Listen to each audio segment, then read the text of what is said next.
Ladies and gentlemen, we're going to get started here.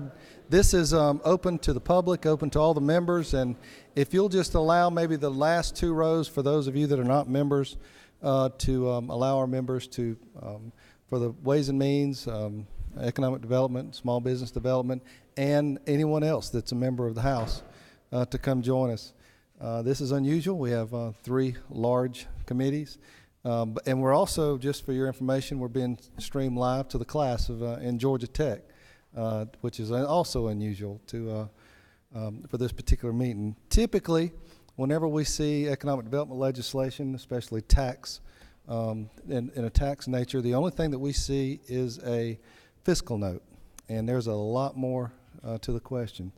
And Chairman Knight, I'll turn it over to you if you wanted to say anything about your committee or any comments. Chairman Chanel. Wanted to introduce, and we'll just dive right into it, Christine Rice from Georgia Tech. She has a class that she teaches a long time. If you'll join us up here, Christine. She's brought some of her students, which has done an in-depth study of the Pratt & Whitney expansion in Columbus, and I think we might even have some members in that area. But Christine, the floor is yours. Well, thank you so much. I want to thank you all for coming. And to start by saying I'm just tremendously proud of these two Georgia Tech students. But to give you some background, the Georgia Tech School of Economics had determined that for a capstone course, we wanted to put in a project-based learning that would both take our students and consolidate the learning that they'd done in economics in 4 years. So this is a requirement for their graduation from Georgia Tech with a degree in economics. So consolidate their learning, put them in a position where they're better able to use that learning to operate effectively and professionally right away. And we used the opportunity to do something I think very special for the state of Georgia. We've run this capstone course for a couple of semesters now, and we have groups of between 2, 3, and 4 students who identify a company that has moved into Georgia sometime within the last 2 or 3 years. They take the semester and study that company in depth. They study the investment in depth and the economics in depth, and then they study the state economy in depth. And finally, they put this through a package and they put it all together. So again, they are looking at the impact of these investments on the state economy of Georgia. And this particular group did a really incredible job on their project about the Pratt & Whitney expansion. And they really dug into the intricacies of the situation and have shown that it's really important when you use some of these models to go into a little bit more depth. And not surprisingly, you've really got to know about the specifics of the company, the specifics of the situation. You can't just run numbers through a model. And I know that you will all find what they have to talk about really helpful. We've left time for questions and answers at the end. So I'd like to introduce to you Chris Taylor and Mark Williams. Chris also is getting his double majoring in economics and industrial and systems engineering, and he will graduate in May. And Mark graduated in December. So welcome. Hello everybody, my name is Chris Taylor, as Dr. Reese mentioned. First of all, thank you for having us here today. This is quite an honor to have a project that we put a lot of work in, to come to something and hopefully be of some kind of use to you. Just to give you a little bit of background about myself, I came to Georgia Tech in 2008. I started out as a mechanical engineer and actually had the opportunity to work with Delta Airlines kind of in this industry at their technical operations center. So to be able to take that real experience and apply it on a project like this has been fantastic. I'm now a economics and industrial engineering double major, as Dr. Reese mentioned. So my focus is more on strategy and operations now, but it's been quite an experience to delve into this kind of detail on a single investment, the Columbus expansion, and be able to see the big picture, how economics, finance, and industrial engineering all come into play. So thanks for having us. I appreciate it. Hi, I'm Mark Williams. As Dr. Reese said, I just graduated with a degree in economics. I actually started out as an aerospace engineer at Georgia Tech, but decided I liked money better. I decided we picked Pratt & Whitney's aerospace company, so it kind of all ties in together. I guess we'll go ahead and... So our purpose here today, what we're going to do is walk you through a model that we ran to analyze the impact that Pratt & Whitney's investment to expand their Columbus, Georgia facility has made on the Georgia economy. And as we do that, hopefully we'll illustrate to you some of the intricacies involved in economic impact analysis modeling in general. So I'm sure that since economic impact analysis isn't a term that's thrown around very often, you're probably wondering, why does this affect me? You know, where will I see this? Where do I come across this kind of information? Well, in just 2011, AJC published this article in the paper. It pertains to Caterpillar's investment in opening a new manufacturing facility here in Georgia. The article tells you that the investment cost the company $200 million to get the facility up and running. And it goes on to claim that the total economic impact of the state of Georgia would be $1.4 billion, including $33 million in tax revenue for the government. It also says that the new plant would employ 1,400 people. This means 1,400 new jobs coming to the state. A similar article was published a year earlier, talking about the tech giant NCR, their decision to relocate their headquarters to Georgia. Because of the benefits that would be brought to the state, including the creation of 3,000 jobs over 5 years, the government decided to offer the company $100 million in incentives to locate to Georgia instead of another state. So these are kind of some typical examples of how economic impact analysis is used in everyday life. You'll see these examples frequently in the newspaper anytime there's any kind of business change or any kind of investment, and the idea is to tell you exactly how the investment is going to impact you and how it will impact your constituency or the region that you're representing. So how do these models work? Every economic impact analysis begins with some sort of investment, whether this is opening a new manufacturing site, bringing a new service center to the region, opening a new headquarters, or any kind of other new business that'll bring jobs and money and stuff to the region. So for the purposes of illustration, let's pretend that we're investing $100 in a lemonade stand. The model would start by analyzing what's called the direct effect. What this means is it would trace that $100 as you spent it. Let's say, for example, you spent $60 on capital. What that would mean is maybe you spend $20 to buy the stand itself, $20 on maybe cups and pitchers, and $20 to buy the lemonade powder. The model would account for those as it starts to compute the total impact that you would have on the economy. On the other side of the direct effect is your labor expenditure. For example, you might have to hire someone to advertise your business, someone to make the lemonade, and someone to handle the cash register. However, the model doesn't stop there. Many times you'll see just the investment figures published in the paper, but that's not really what we're interested in. The model continues to account for the indirect effect. What this is tracing the money that you gave to your suppliers and seeing how they spend it. For example, the person supplying you a stand would have to buy lumber and pay eventually for the chemical treatments that treat the wood or the nails that put it together. The lemonade supplier would have to pay for the sugar and the flavoring that goes into their product. So the model accounts for all of these changes as that money, as we say, ripples throughout the economy. And then a similar ideology is applied on the labor side. This is measured in what's called the induced effect. Basically, as you pay your laborers wages, they have to go out and they spend that money on the goods and services they need. So these models, using real-world transaction data, would trace exactly how each type of person would spend their money. They know that they need to get food either from restaurants or grocery stores, services like dry cleaning, filling up at a gas station. All of this is accounted for. And not only that, but the model knows that certain types of people spend their money differently. For example, a fast food worker spends their money very differently than a CEO of a Fortune 500 company. The model accounts for all of that as it estimates the total impact that's made on the economy.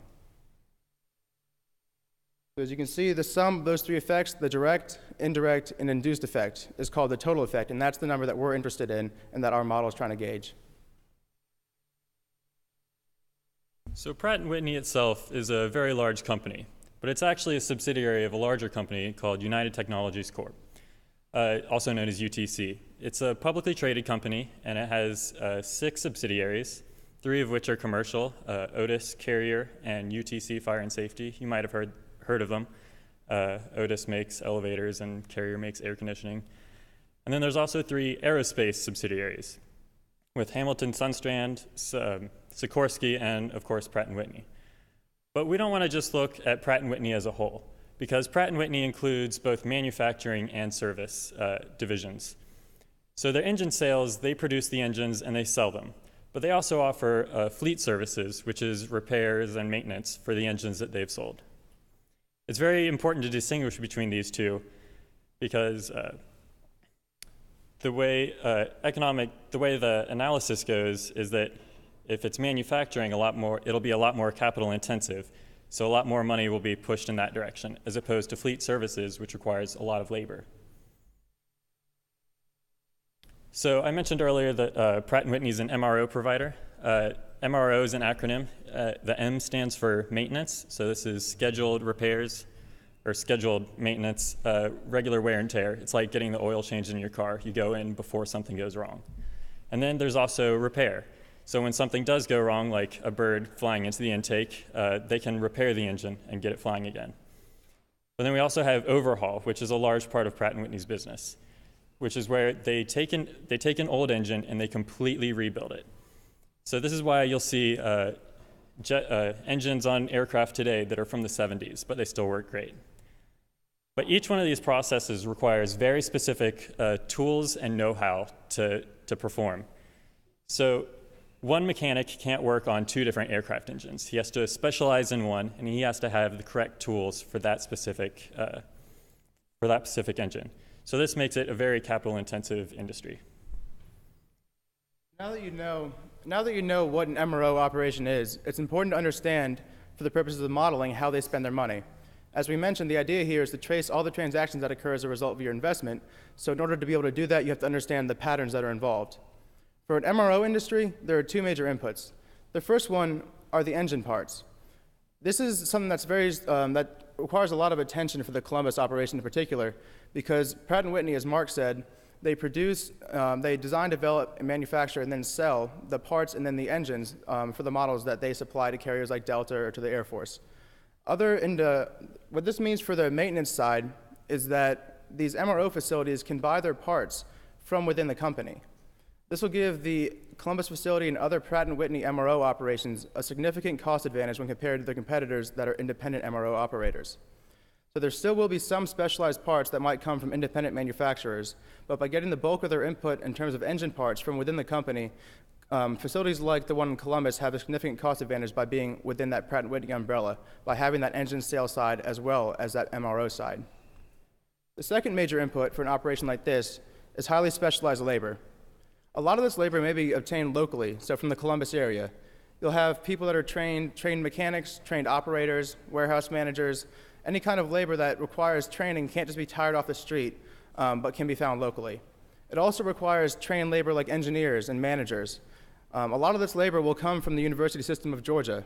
UGA has a fantastic business school and a reputation for producing quality managers, and Georgia Tech's reputation for engineering is among the top in the nation, especially within the Guggenheim School for Aerospace Engineers. So let's put this into context. You remember the image from earlier on when we described the general economic impact analysis model. What we know now is that an MRO operation is highly capital intensive. This means that after you make your investment, you know that as part of the direct effect, a lot of that money is flowing towards the capital side and less so to the labor side.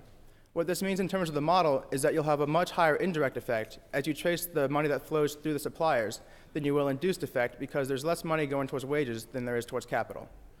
It's important to remember throughout this presentation and throughout any models you read that your ultimate goal is to measure the total effect or the final impact made on the economy after this money ripples through. So as we go through each stage, try to imagine where the transaction patterns and other characteristics we identify would fit into this diagram. So we've talked about Pratt & Whitney and give you a background about economic impact analysis, but now we'll talk specifically about this investment in Columbus, Georgia that Pratt & Whitney made. So in 2011, Pratt & Whitney announced that they'll be investing $19.3 million to upgrade their facility in Columbus, Georgia. This included a building retrofit, as well as upgraded test cells and new tooling for the parts for the new engine they'll be servicing. They advertised that 180 jobs would be created from this at the Pratt & Whitney facility, so that doesn't include the indirect and induced effects. But this also expands their ability, so they can now service the F-117 engine, which is a military engine used on the Globemaster, which is a cargo plane for the United States Air Force.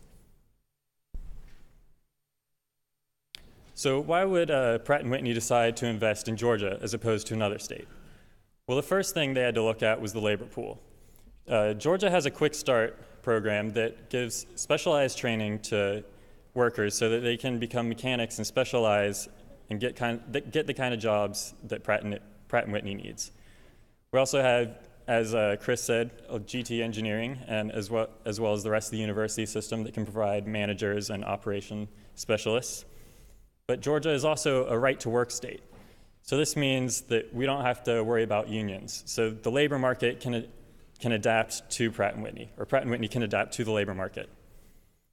Next, infrastructure was a huge reason why Pratt & Whitney would want to come to Georgia.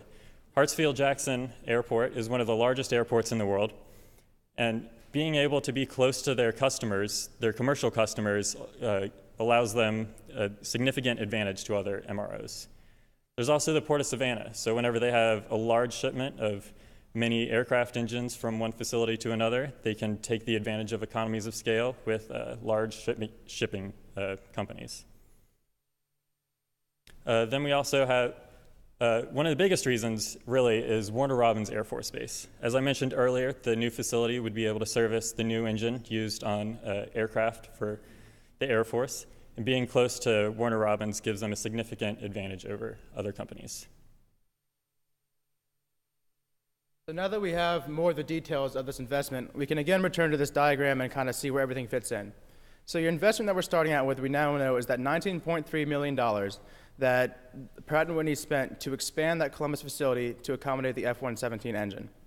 And now you know that as the money flows towards capital, those would be the things like that building refit he talked about, the new tooling and equipment, the upgraded test cell.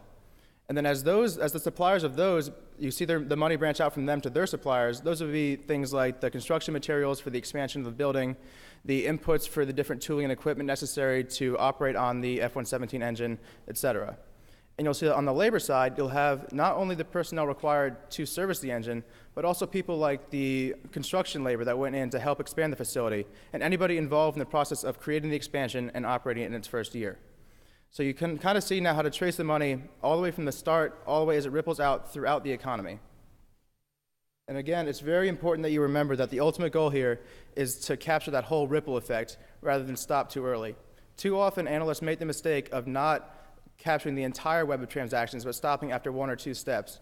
And that severely reduces or can augment the total effect that you estimate of an investment. And if you're making a policy decision, say, about how to bring jobs to the state, you don't want to stop too early on the labor side or the supplier side, or you'll have an estimate that's very wrong. So how do these models work? As we've stressed several times now, it starts with that investment. So for this case, it's that $19.3 million that Pratt & Whitney spent on the expansion. But the problem is now you want to get from that investment amount to some kind of indicator of economic health, whether it's jobs, income levels, output, value added, et cetera. So what these models do is they use tables called tables of multipliers. Basically, these are factors that scale up your investment amount and convert it from dollars to jobs or dollars to income. And the way they work is it's actually a software program compiles transaction data from the real world that's gathered differently for each industry, each region. It's very, very specific to the kind of operation that you're analyzing. So it knows that for an investment in, say, an aerospace manufacturing firm in the Southeast, it identifies how those spending patterns will transition and flow across the region. So for our model, it found in the first run that the multiplier for the jobs was 16.3. What this means is that for every $1 million that Pratt & Whitney invested, they would create 16.3 jobs. And it said that because of this, there would be 315 new jobs coming to the region. We performed the same kind of idea for the total amount of income added. This isn't the same as jobs because obviously people make different amounts depending on the industry they're in, or the job they're performing, et cetera. So the model found that for the income that would be added due to the investment, for every dollar that Pratt & Whitney invested in the Columbus expansion, there would be $1.05 of income generated. And this translated the $19.3 million investment to a total of about $20 million in new income added to the state. You can kind of see where all this is going. Next, we looked at the value added. This is the difference between your total output and your input prices. So it's the amount of value added to the goods at the Columbus facility due to the investment. The model found that for the $19.3 million that was invested, using a multiplier of $1.70, there'd be about $33 million of value added at the Pratt & Whitney site due to the investment. Finally, the biggest multiplier for this model was the $6.10 that was of output that was created for every dollar that Pratt & Whitney invested. So that $19.3 million seemed like a big number to begin with. You can see how it scales up quickly to almost $120 million of additional output. And as you all know, I'm sure, the output is one of the more common indicators of economic health. And so it's important to see exactly how, when the model translates to output, how big that change is. So when the model spits out results, it looks something like this. What's important is that you don't focus necessarily on the total effect numbers, but on the multipliers. These are essentially the backbone of economic impact analysis. These quantify the characteristics you identify in an industry, company, or operation. When you say it's more capital intensive or labor intensive, identify the transaction patterns. These multipliers are the quantification of those qualitative assumptions.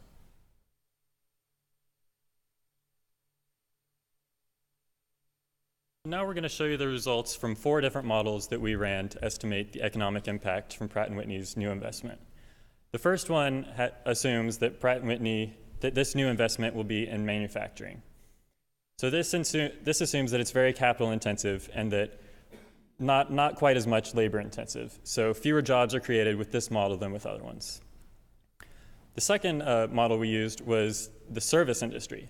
Since this facility is an MRO facility, it's more closely related to the service industry. We have specific NAICS codes for this to get the specific service industry for aerospace.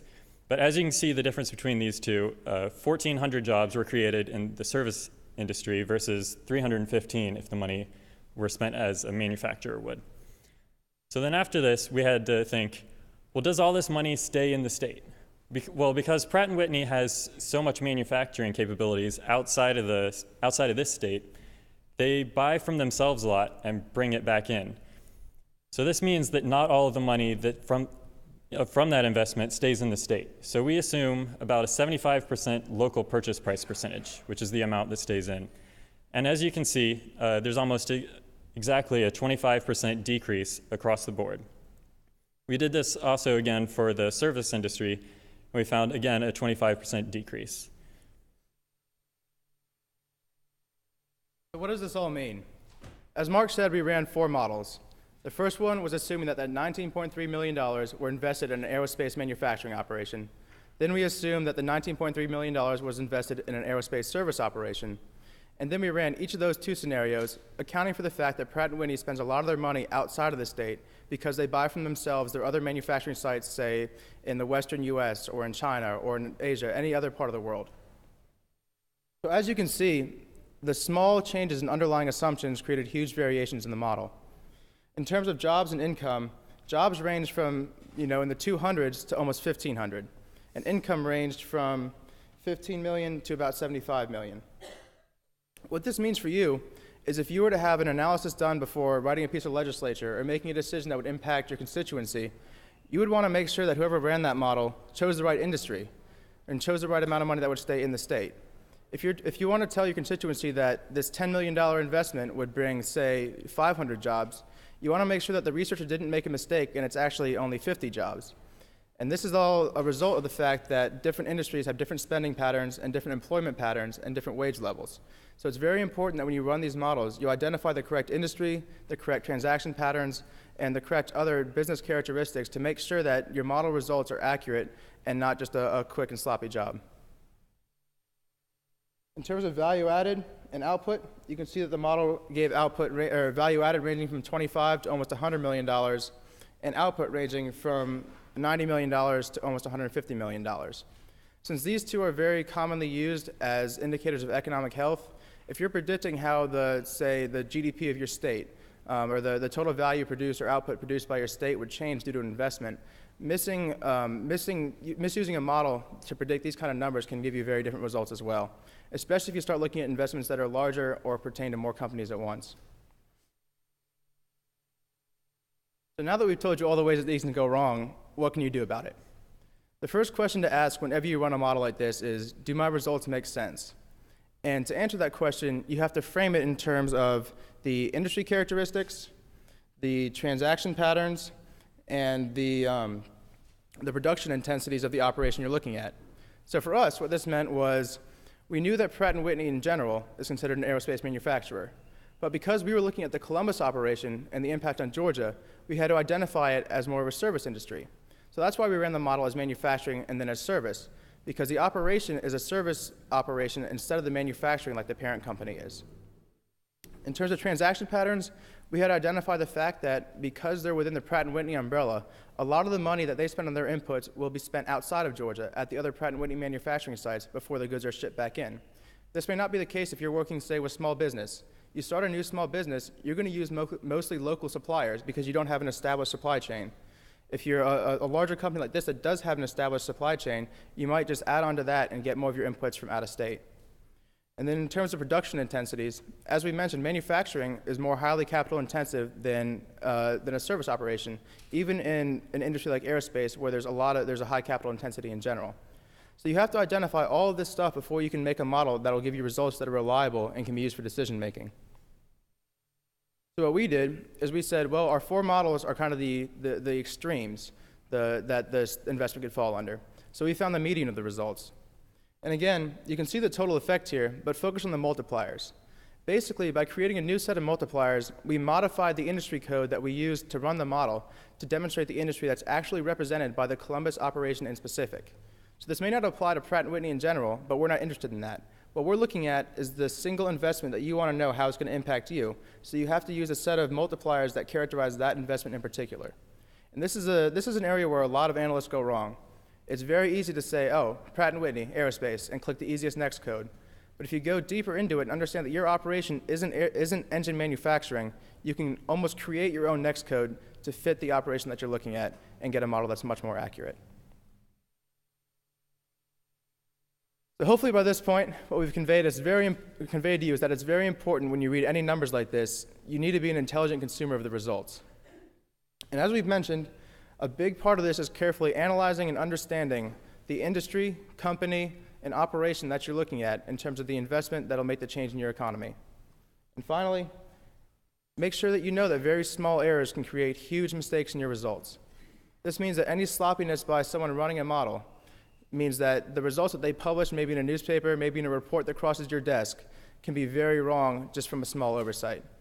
So hopefully after seeing all this, you understand how to look at a new investment, understand how that money flows through the economy, and then use that to gut check the levels of the multipliers that they claim will cause this investment to impact your economy differently. So hopefully that gives you an overview of what economic impact analysis is. I know there's a lot of data in that, but if there's anything we can help make clear for you, or you have any questions that pertain to that or branch outside of it, we'd love to give them a shot. Sir? Please.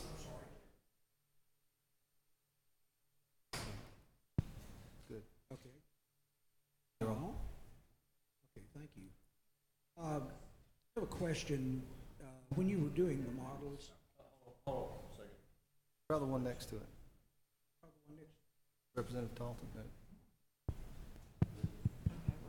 testing, retesting.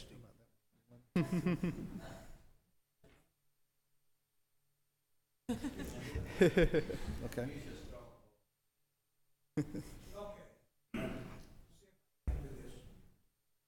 There you go, you're on. That was on. Okay. Thank you. I forgot my question. No, as you go through the models, in this particular case, it is specifically for the aero industry, or in this particular case, for commercial or military use. Did, in fact, you go through the process of looking at the marketing, if in fact, and I'm using this as a case of military cuts, and that the Air Force would need less engines demand. Did y'all make any scenario test to see how that this market might be affected? So just to see if I'm understanding the question, what you're saying is when we made the model, did we take into account the fact that a policy decision affecting a possible policy decision affecting, say, the Air Force's budget would change the demand levels? Is that what you're asking? For this analysis, we did not. We basically assumed that the investment amount translated to a certain amount of sales based on the company's existing ratio of net sales to total to plant equipment assets. But that could fairly easily be done. You would just have to quantify exactly how a policy decision would translate to different sales levels. because then those sales levels translate into your model results, your total effect. So it would pretty much add one extra step. Well, I want to commend you. You've done a great job, fantastic job. Thank you. I was just wondering if, in fact, that through this process, you'd looked at different scenarios, how the market might be affected. No, we had not, but it could easily be done. Questions? Representative Peake? Thanks, guys. It's good stuff. My question for you is, can you take this same analysis and apply it to not just an investment in a large plant like Pratt & Whitney, but let's say a high-quality restaurant was coming to to an area. Can you take that same multiplier effect? It works with certain restaurants, I know. Because really, I mean, anytime, whatever the small business is, comes in and puts $4 million in a particular area, the question I have for you is, are you seeing the same multiplier effects from other businesses besides large plant or manufacturing facilities? Right, so the multiplier changes drastically by industry. So an industry like Pratt & Whitney, in the service side, you have high labor demand. You're going to create a lot of jobs when you invest there. But if you do it in a restaurant, say, it's going to be a lot less capital intensive, so you're not going to spend quite as much out to your suppliers. So you might create more jobs, but it will have less of an income economic impact. But the framework using multipliers will apply no matter what the scale of the investment is. It'll just be that a smaller investment creates a smaller total effect within the same next code. So yes, you could use it to, if you were going to open, I'm assuming, a restaurant, you could use it to see what impact that restaurant would have on the surrounding economy. I just wanted to add here that another study that I did with another excellent Georgia Tech student 2 years ago, we did an economic impact analysis of the Great Georgia Air Show.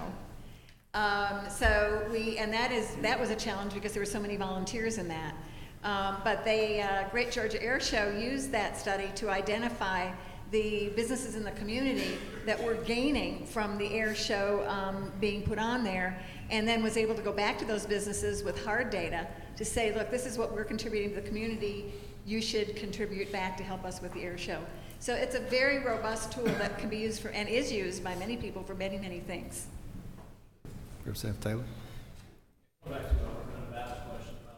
Do you guys ever look like forward 10-year policy decision standpoint from things like sequestration in the defense industry, or from a technology standpoint, you know, the services with the fuel prices as well as the available technology right now are not doing as much blade time on engines and a lot more in simulators. Do you guys look at that from a 10-year out standpoint when you're looking at a model like Pratt & Whitney?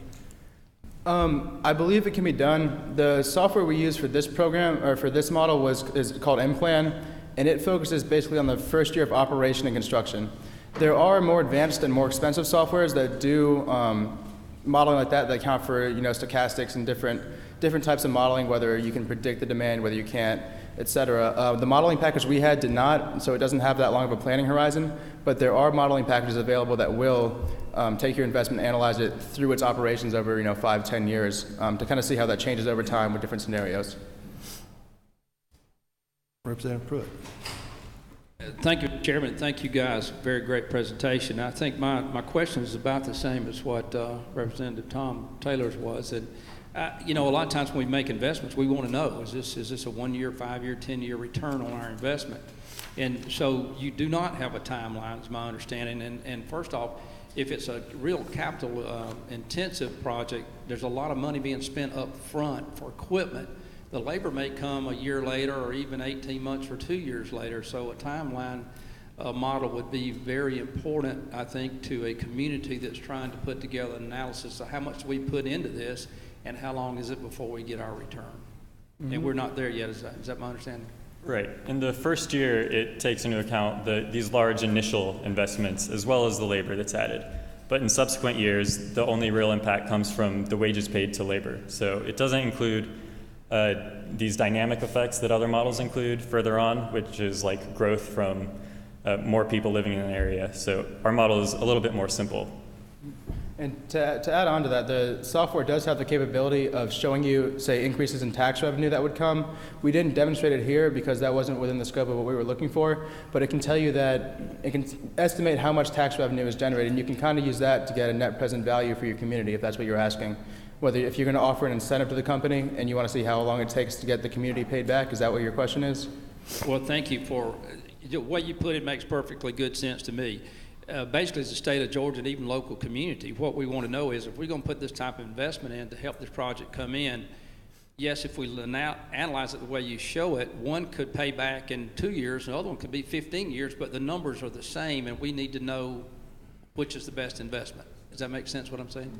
That sounds right to me, yes. I do want to point out that this is a 3-credit course, and that the students' results, it's quite straightforward analytically to take that and present value it out and show what the impact is. And in fact, your Department of Economic Development uses a somewhat simpler economic impact model than these students have used, but in fact does shoot it out, I believe, for 10 years. So it's pretty straightforward to do it. Your Department of Economic Impact, when you're being asked to make decisions about incentives and so on, that is included in the numbers that you are given.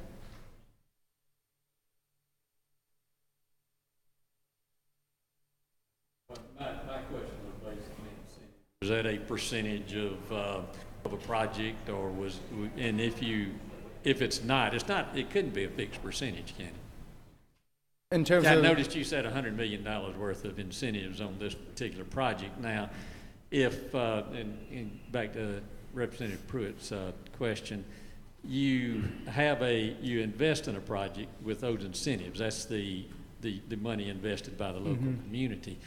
Do you, if you're figuring that, do you figure if it's a longer term payout? Do you figure a more cost of the incentives to the community, and do you do less incentives? How do you, or is it just a set percentage of a project? Well, if you look at within plan, we didn't do it, but you can get a tax revenue generated, an estimation.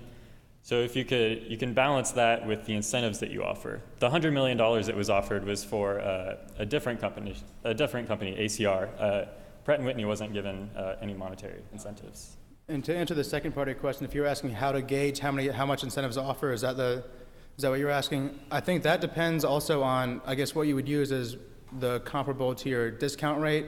If you're going to be if you're going to look at the impact of the investment over, say, 10 years, you have to choose how quickly you want to be repaid versus, if it's in tougher times and you're trying to spur short-term growth, you would maybe incentivize one way. But if you were in, better times and trying to spur long-term growth in your economy, you might be willing to make a bigger investment up front. And it just depends on your framework for your decision more than the actual numbers from the model.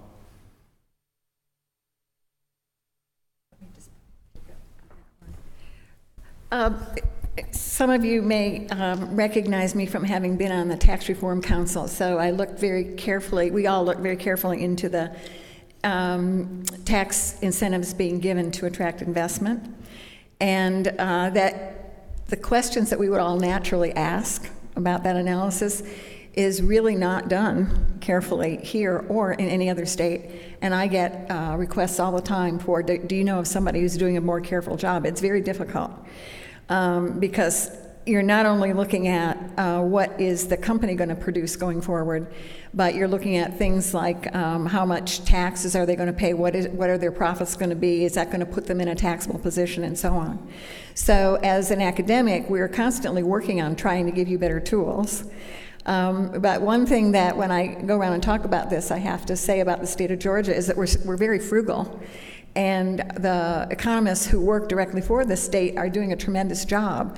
But we don't have the kind of large analytic study infrastructure that some state legislatures have. Make up some of that with some of your think tanks.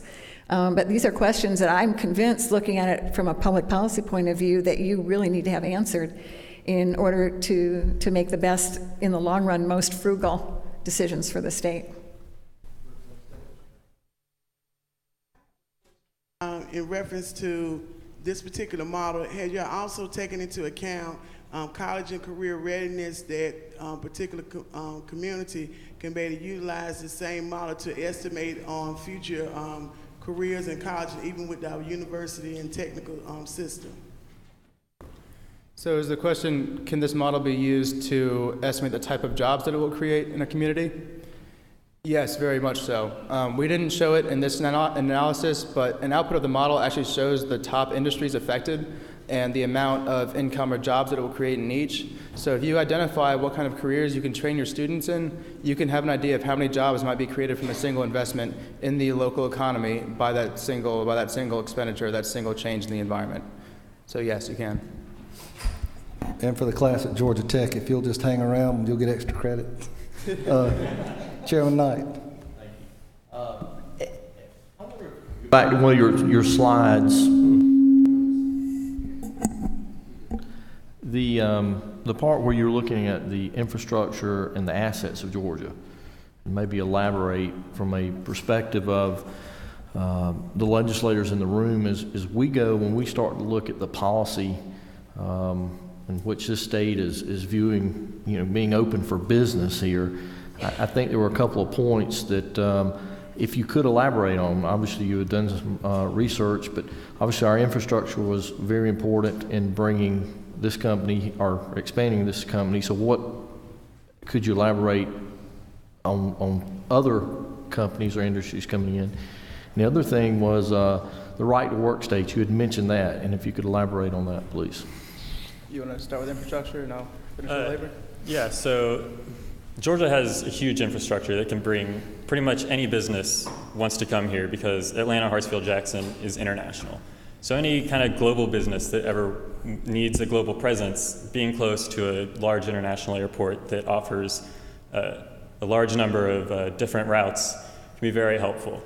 We also have the interstate, which I didn't mention earlier. I mean, every state has the interstate, but it's particularly large in Georgia with I-75 and I-85. There's a lot of traffic and a lot of people come through the state. It attracts lots of customers.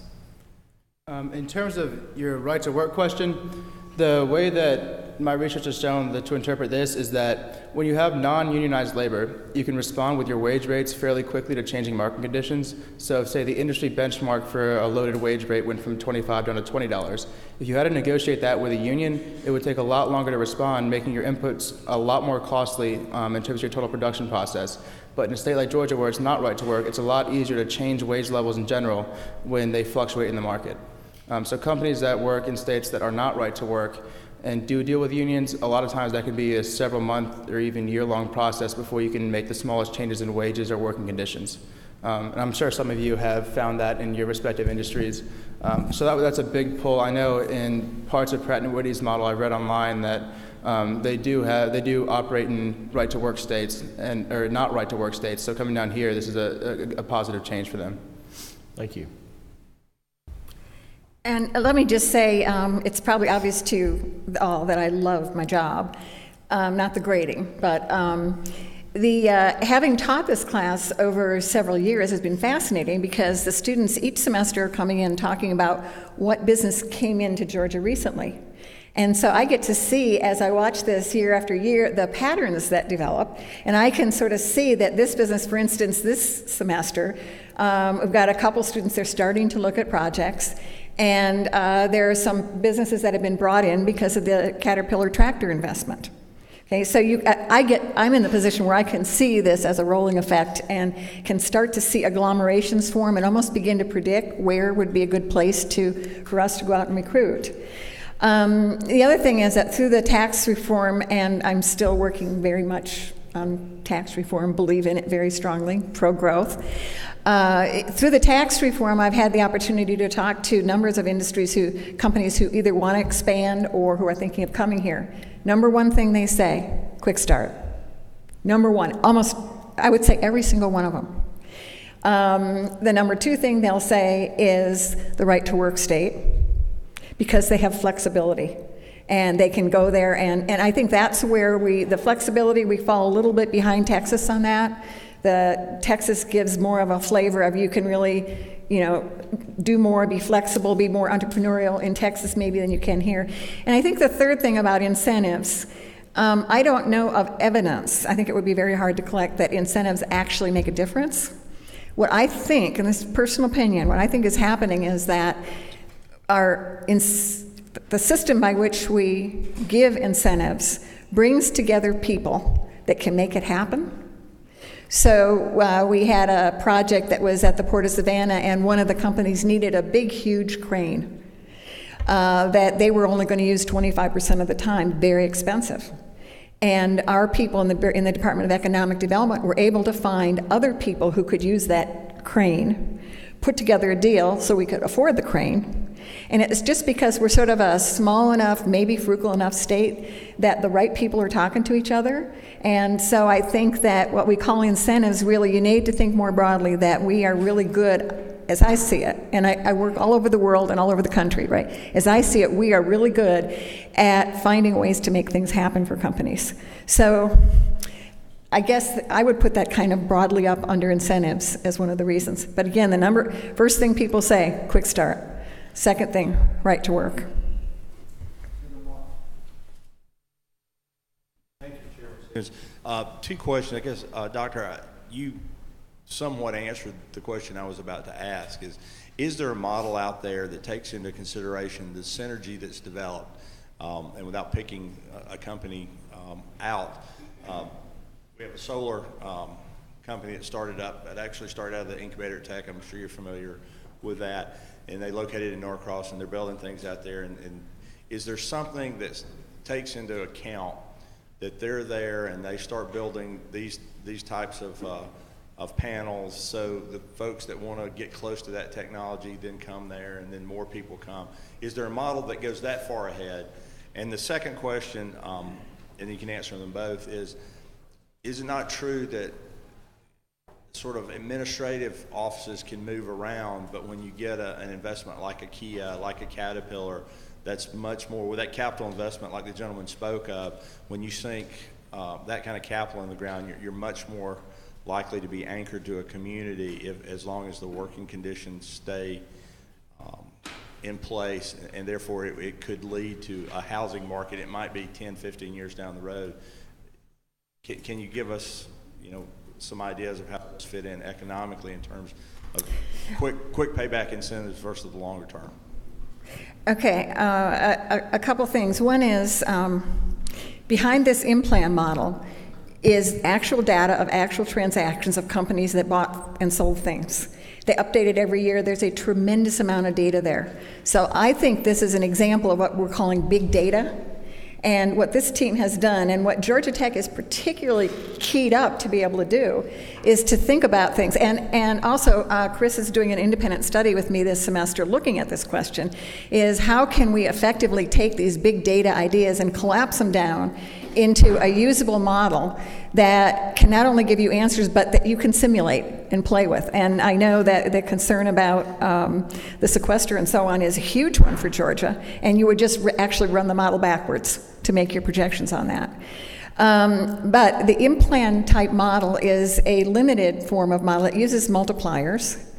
There are modelers that I work with who would never speak to me again if they knew the word multiplier came out of my mouth, because they think it's too limited. So there's another class of models called general equilibrium models that takes into account all those effects. But I think what these students have shown, and I think what's really important, there is no substitute for getting in and looking at the particular situation. You find the best model, and then you're just going to have to dig in and understand it and make the adjustments that need to be made. And by the way, there's nothing so good as a degree in economics to set you up to do that analysis and work with the models. But everything that I've heard everybody here ask can be done.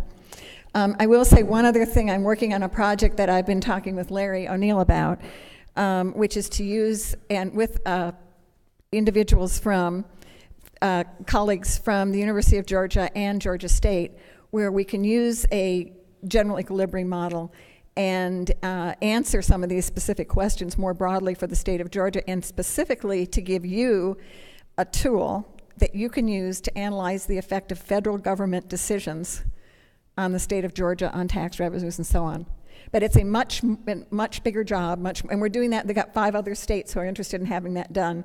What's the impact of federal decisions on the state economy? So that's a project that we're pushing forward, and today's meeting has just made me much more aware of the need for this model. Representative Braddock.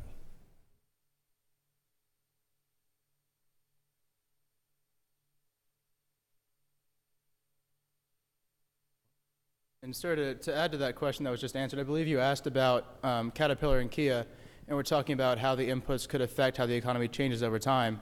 One thing we didn't mention today that we have talked about is a concept of agglomeration, where a big plant like that is going to have a huge network of suppliers it does need. And the in-plan model will tell you exactly where that money is spent in terms of capital. So it won't tell you the exact how suppliers might move, but it will tell you where the money is being spent. So you can get an idea of which industries might move to Georgia to be closer to a major supplier. So I know we've seen with Kia, they're manufacturers of exhaust systems and other auto industry manufacturers that are moving to Georgia to be suppliers for that Kia plant. And the in-plan analysis for the Kia plant itself would have told you that a lot of money is being spent on those kind of parts and gauge kind of how much demand there is in the area and how that might impact the decision of a supplier to move down here, down to Georgia. Representative Taylor. Oh, I'm sorry. I'm sorry. Can y'all hear me? I'm sorry. Representative Braddock. About tax incentives and how that impacts our ability to attract jobs as a state.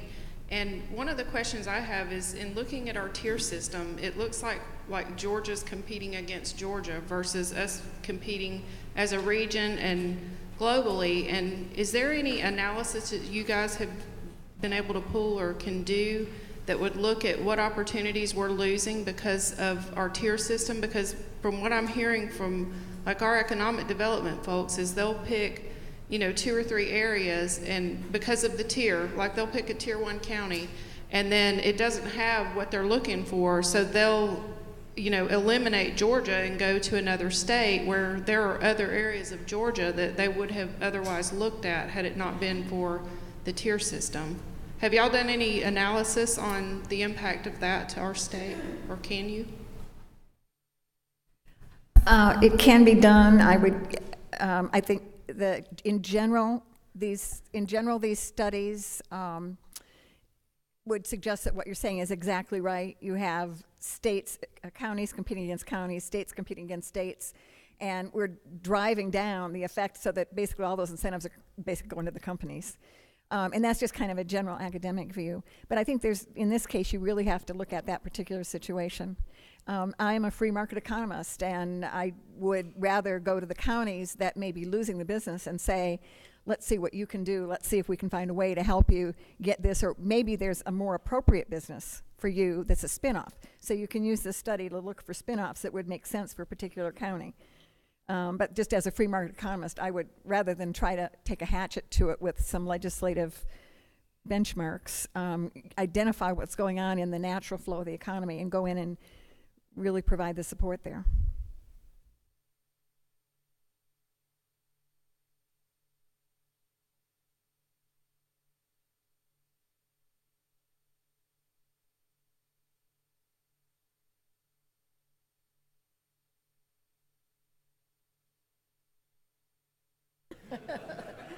Duly noted.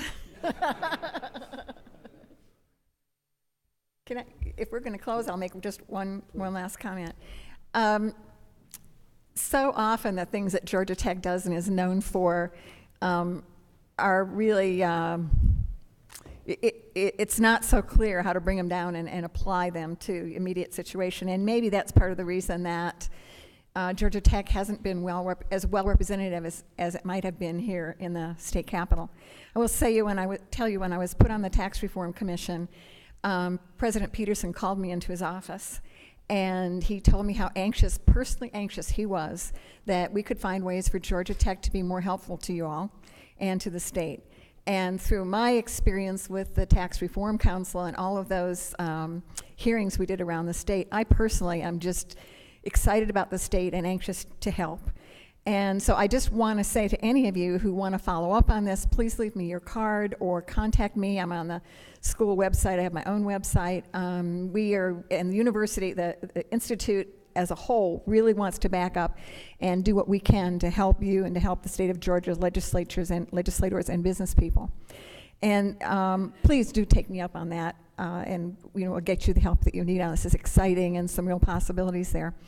The last thing I just wanted to share a personal vignette with you. So in this class, the semester before last, there was a student, really beautiful woman, tall track star, and she had kind of been grumpy about the class, So we get to the end of it, and she did a really great project, and we get to the end, and she comes in one day, and she just glares at me, and she said, well, you've ruined me.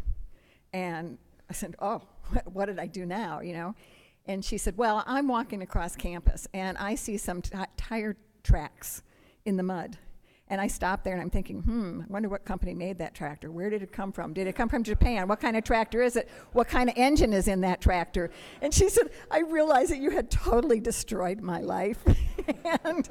and I felt like I had gotten the world's biggest Christmas present, because that is exactly what I wanted to do and exactly what economics can do. And so just in general, thank you all for supporting the university system and giving me the opportunity to have this much fun. And do let us help. As we close out, before you...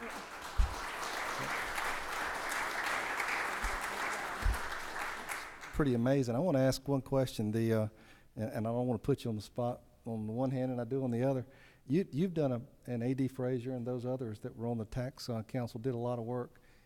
You've got a lot of legislators here. Is there something that that came out of the tax council that we have not enacted, and there's a lot of it, that you have a personal, that you think would do the state the most good as far as economic development goes? Well, I worked personally and particularly on the mining, manufacturing, and agriculture piece. And it's not sexy, which is probably why I got through. I've told the story, I'll tell it again, of we were in Dalton, and a woman, sole proprietor, testified. There were the Shaw carpet people that were all there in their suits, and she comes afterwards and she gives her testimony. I went up to her afterwards and I said, thank you so much, it must have been really difficult to do. Tell me about your situation. And she said, well, I'm a sole proprietor, and I go around in Florida and South Carolina, and I get plants, and I bring them to Atlanta, and I put them in hotels. And it's like called interior design or something. I said, well, what's tax situation for Georgia like for you? She says, oh, my Lord. She says, I have 17 different forms I have to get from various branches of the state of government. And I have to keep those get them every year, and keep them updated with all of my suppliers in order to get the tax consequences. This is one woman, right? And I looked, I said, well, that didn't make any sense. What you passed last session that modernized and streamlined those regulations that had been building since 1936, that woman is now going to be able to carry around one laminated card in her billfold. It gives me shivers. But I'm saying that I don't even know I wish I could measure the impact of that on the state economy, and especially on small businesses. I can't, but I know it's huge. So that was sort of my personal favorite. And the other, and again, just working to try to prove this all the time.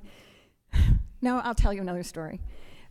When we were on the tax council, we had one session that had all the high-tech guys and all the venture capitalists, and they were all standing around talking. So I went and listened to them, and we got to get income tax rates down to 0.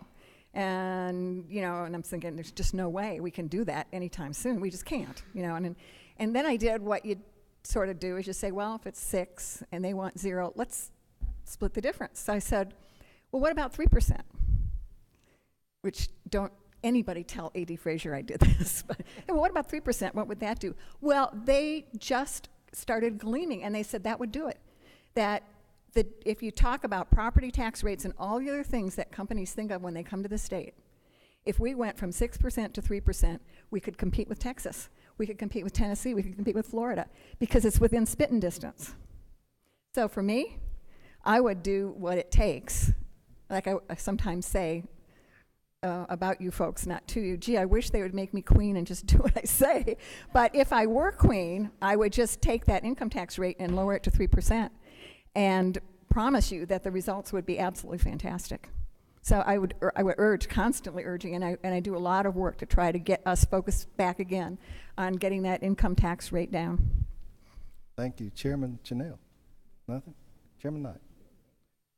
Ladies and gentlemen, this has been probably one of the most, since I've been up and on the chairmanship side, this is probably one of the most informative meetings I think I've ever heard. We only hear the side of the fiscal note. We never hear the side of the economic development piece, and I just want to thank you. You want to give him another hand?